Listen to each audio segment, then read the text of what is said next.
Bonjour à tous, dans cette nouvelle vidéo, nous allons parler d'un sujet d'actualité, le métaverse.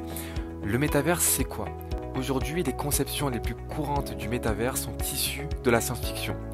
Dans cette vidéo, cette notion est définie comme une sorte d'internet nouvelle génération, c'est-à-dire une manifestation de la réalité réelle mais basée sur un monde virtuel. Comme le métaverse n'existe pas encore, il est difficile de donner une définition précise de cet univers. Cependant, nous pouvons identifier les points essentiels de cet univers.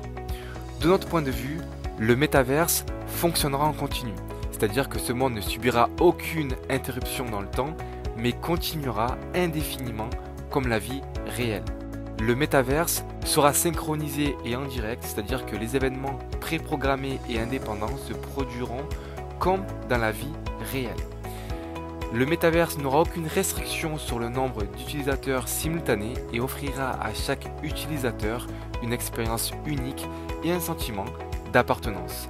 Le métaverse sera également une économie dans laquelle les utilisateurs et les entreprises pourront créer, posséder, investir, vendre et être récompensés pour leur travail qui produit une valeur reconnue par les autres.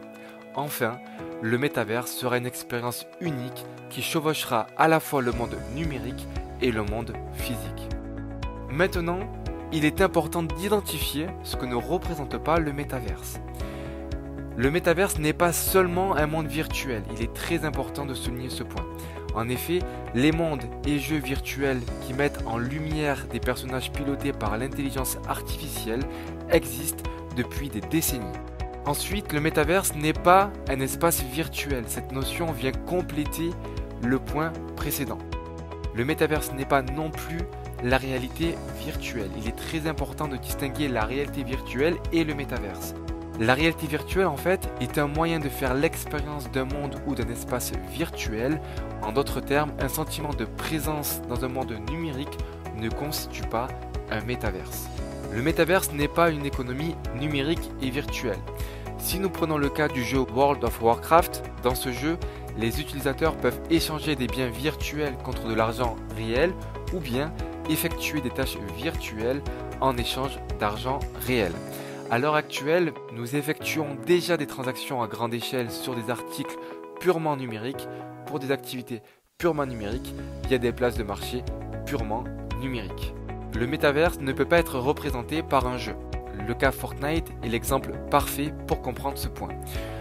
Fortnite comporte de nombreux éléments du métaverse. Le jeu intègre la notion de propriété intellectuelle, il possède une identité numérique qui s'étend sur plusieurs plateformes fermées, il propose un large éventail d'expériences virtuelles dont certaines sont purement sociales et rémunère les créateurs pour la création de contenu. Cependant, Fortnite reste limité dans ce qu'il propose. Il est vrai que le métaverse peut avoir des objectifs semblables à ceux d'un jeu, mais ça ne l'est pas. Le métaverse n'est pas un parc d'attractions virtuel. Dans le métaverse, les attractions proposées seront infinies, mais elles ne seront pas conçues ou programmées de manière centralisée, comme c'est le cas pour Disneyland. Qui plus est, elles ne seront pas toutes axées sur le plaisir ou bien le divertissement. Enfin, le métaverse ne sera pas une nouvelle plateforme de streaming comme c'est le cas pour YouTube, Facebook, Instagram ou encore TikTok sur lesquelles les utilisateurs pourront créer, partager et monétiser leur contenu. En d'autres termes, nous ne pouvons pas limiter le métaverse à des mondes virtuels, à un jeu ou encore à un simple parc d'attractions virtuelles. Ce monde cherche à créer des liens supplémentaires et illimités. Si vous voulez une façon plus simple d'imaginer ou bien de représenter le métaverse, dites-vous que dans cet univers-là, vous aurez la possibilité de participer à des activités et potentiellement de répondre à presque tous vos besoins à partir d'un seul point de départ. Ce qui est important d'admettre, c'est de reconnaître que le métaverse n'est pas un jeu ou une expérience en ligne. Il est très important de faire cette différence. Reconnaître cela revient à dire que un jeu comme Fortnite, l'iPhone ou encore Google sont des internets, ce qui n'a pas de sens. Internet est une construction en réseau qui permet la communication et la transmission d'informations. Les utilisateurs peuvent créer, partager du contenu et accéder à des expériences. Le métaverse proposera ce genre de choses, mais à un niveau supérieur. Pour conclure sur cette première partie, il ne s'agit pas de réalité virtuelle ou encore de jeux vidéo. Bien que ces notions soient susceptibles d'en faire partie, le métaverse est une nouvelle version d'Internet, le Web 3.0, qui améliore la manière dont les gens interagissent entre eux et les espaces qu'ils créent.